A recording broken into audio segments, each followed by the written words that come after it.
I'm Lady T506. Welcome to my channel.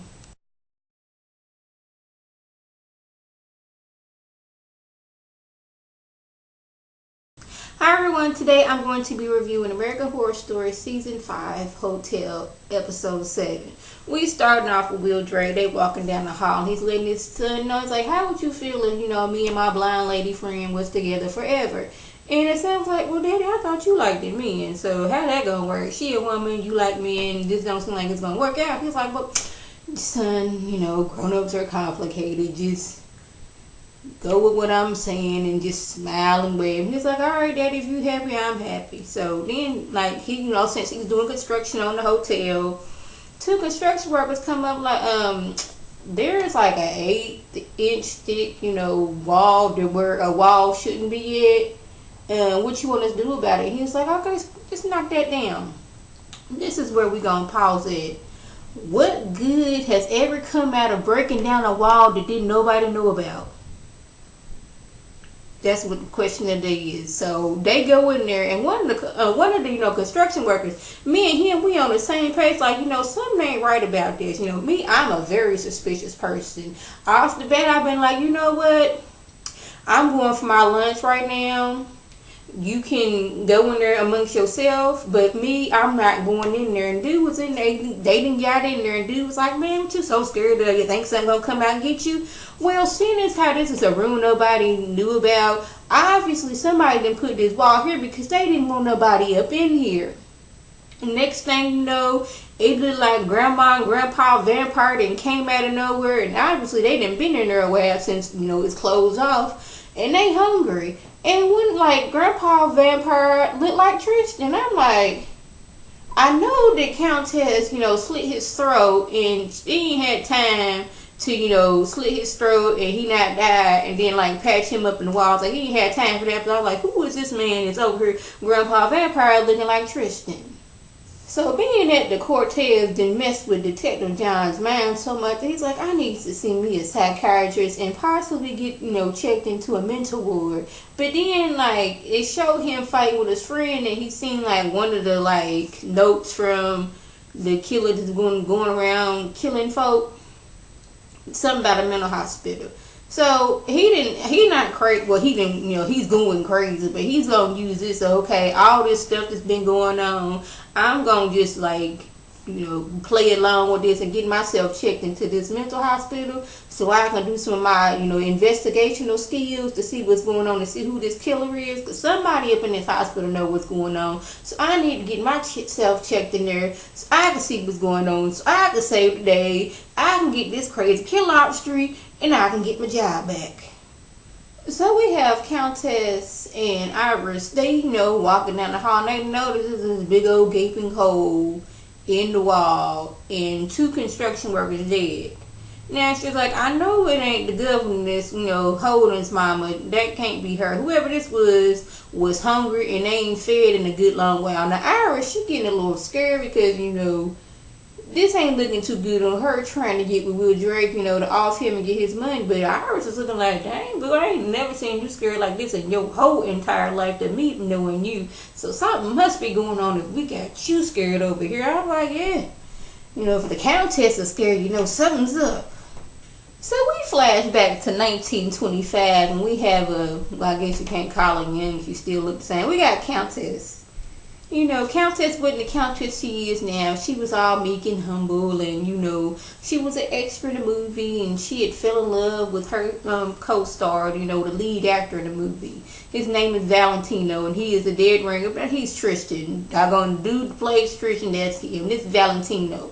So, she all in love, she is smitten with him, so she get happy when he leave her, and they're like, hey, boo, why don't you come over to my house?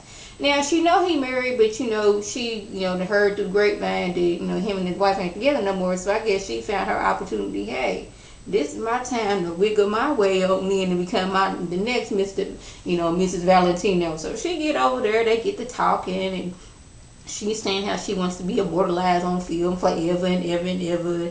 They get to dancing, and, they do a little dancing, and she does her a little twirl, and she looks and sees his wife there like, oh, snap. I didn't think y'all was together, so I'm gonna go ahead and leave right now because I'm not really trying to be in all this drama. And he's like, you know what, child, this ain't nothing.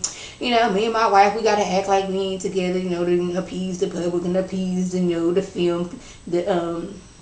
film company where we work at because they don't really want us together. And I guess this is where she got her taste from, you know, seducing and wanting to be with men and women. Because next thing you know, she's dancing with both Valentino and his wife. I'm sorry I did not catch her name because I was too busy taking my notes. But, you know, she get to dancing and twirling and, you know, dance with both of them. And, like, next thing you know, they all three having sex. So I guess this is where she got her, like, appetite of seducing both men and women and bringing them into her bed. So Countess, her, Valentino, and Valentino's wife, I guess they was in love together and like they was together for quite some time. And she gets word that he dies. Her first thought was, let me go ahead and leap out this window.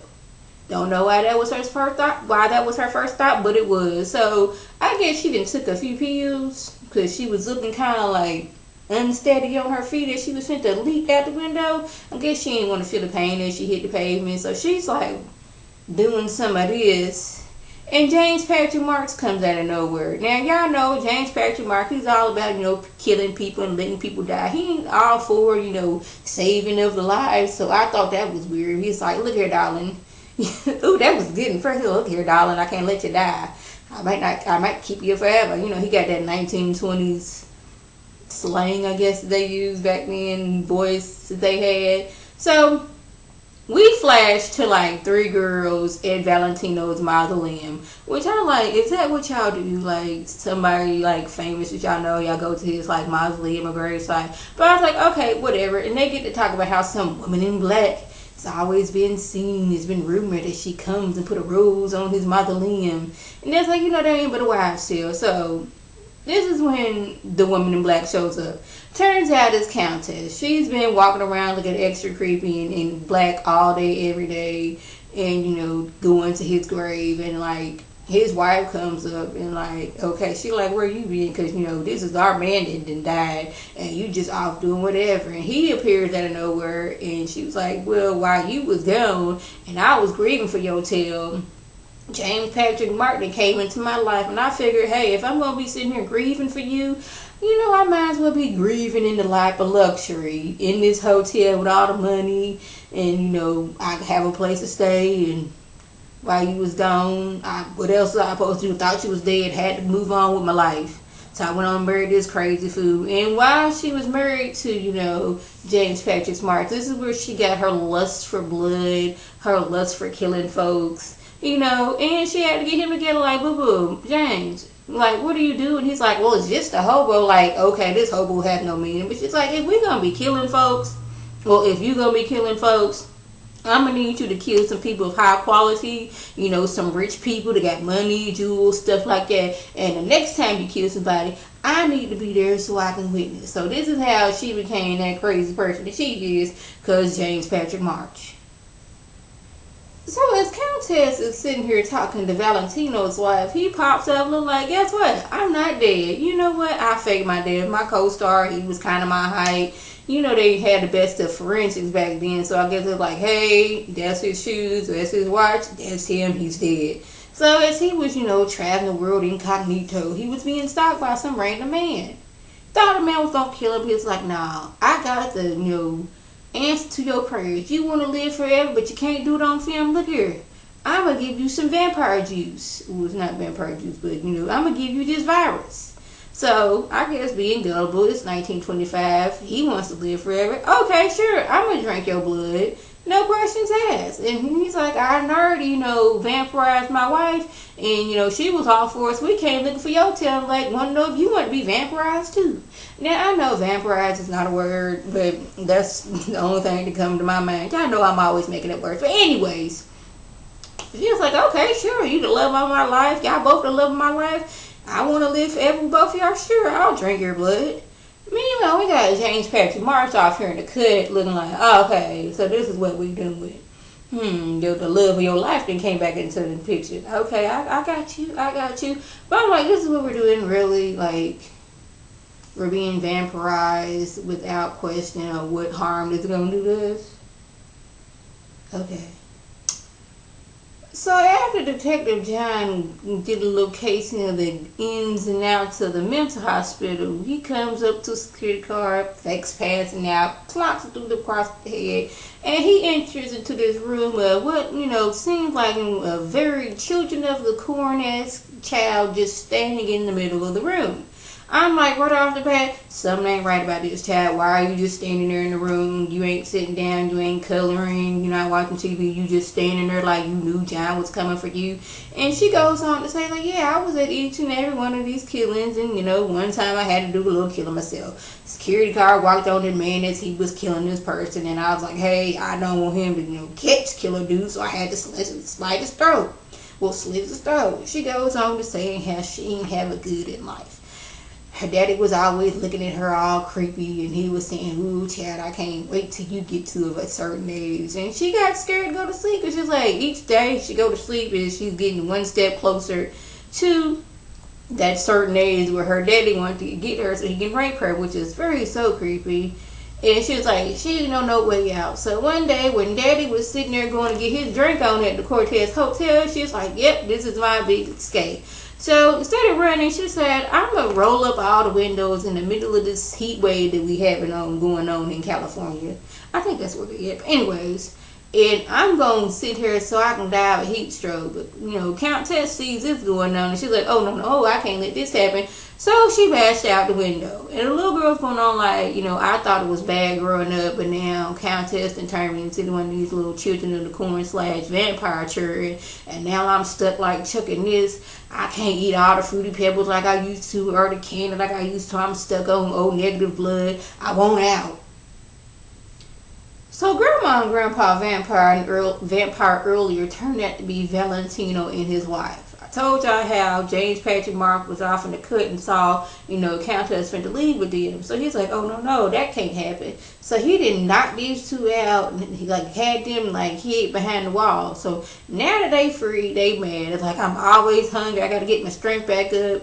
She's mad because I thought we was going to have life everlasting. I thought I was going to be beautiful and everything. Now we've been stuck behind this wall for the last 90 years. I'm all raggedy looking, got varicose veins. You got gray hair. We're looking all kinds of wrong. So he was like, we need to find whoever did this and kill him. But she's like, whoever did this, most likely is dead. We've been behind this wall for 90 years. What you expect us to do? Right, so they mad and they see some woman there, they done drained her of all blood she got. They see 3 dudes come on, what in the heck is this over here? But we ain't got no time to complain, so let's go ahead and snatch these 3 up so we can get us some juice and some vampire juice, get us some blood in our system so we can get this going. So Countess goes to her monthly dinner date with James Patrick Marks. Even though he's been dead for 90 years, she still goes to have dinner with him. Weird, but this is American Horror Story. She's like, my love, James, I'm going to get remarried, and it's going to be two-wheel drag. He's like, okay, look here, when you kill him, make sure you do it off this property, because that will be very awkward for us to be running into each other for all eternity. So I'm gonna need you to do that elsewhere. And she's like, well, how you know that I ain't in love? He's like, this ain't the first time I've been in love. He's like, I know when the first time you was in love. I know it wasn't with me. It was Valentino. And guess what? I knew you was gonna run off with him, so I had my goons to knock him and his wife out, and I had them stuck behind the walls of the COUNTESS, 8-inch thick walls, mind you. I was nice enough to give them a bed, and they wasn't just stuck in that one room. They can go throughout tunnels, but they were still stuck in the hotel. How you like me now, boo? She's sitting there like, what? You mean to tell me while I was sitting there waiting on that train for hours, thinking that the love of my life that ran off without me, he been stuck behind the wall for all these years? And basically like, yeah. So I'm wondering, was she drawn to Tristan because he looks like the love of her life? Is that the only reason she got with Tristan? Because hey, you look like my love Valentino, and I can't be with him because he left me, so I'm gonna be with you. Is that it? That's the thing I'm getting at of it. But she's like, I mean, what's she gonna do to James Patrick Marks? Because he dead, you can't kill him. I mean, what else you gonna do to the man? There's nothing she can do. I guess she could be like, well, I'm gonna uncover all your secret torture chambers, but they're still not gonna hurt him in any kind of way. So I wonder what her plan is gonna be. So after John didn't let this children of the corn / vampire child out of the psych ward and helped her escape, he's gonna look her. You said if I let you help you escape, you was gonna show me where the killer lived at. She's like, all right, but what you gonna do first off? He's like, well, I'm gonna capture him, and if need be, I'm gonna kill him. This is what I'm gonna do. And she's like, you know what? I can't let that happen. So she hop skips and jumps her tail in front of a bus. So now this is gonna really look bad on, Detective John, seeing as how he didn't let this child out, and now she dead. He gonna be looking like he was one to kill her, because I'm pretty sure them cameras in the psychiatric ward shows him and her leave. So this ain't gonna be looking too good for John. But I don't know why. Is it like some other folks that said it too? Is John the serial killer and he don't know it? He got some kind of split personality thing. But this like vampire child / children of the corn, she wasn't ready for the killings. It's like, this has to go on, so I'm gonna kill myself so you won't know who did it. So yeah, that was the gist that went on. If I left anything out, by all means, leave a comment or video response. And like always, I want to thank my subscribers and the people who watch my videos. I want you to like this video, comment, and subscribe, and share this video with your friends on Facebook, Twitter, Instagram, and here on YouTube. This is Lady T signing off. Have a good one.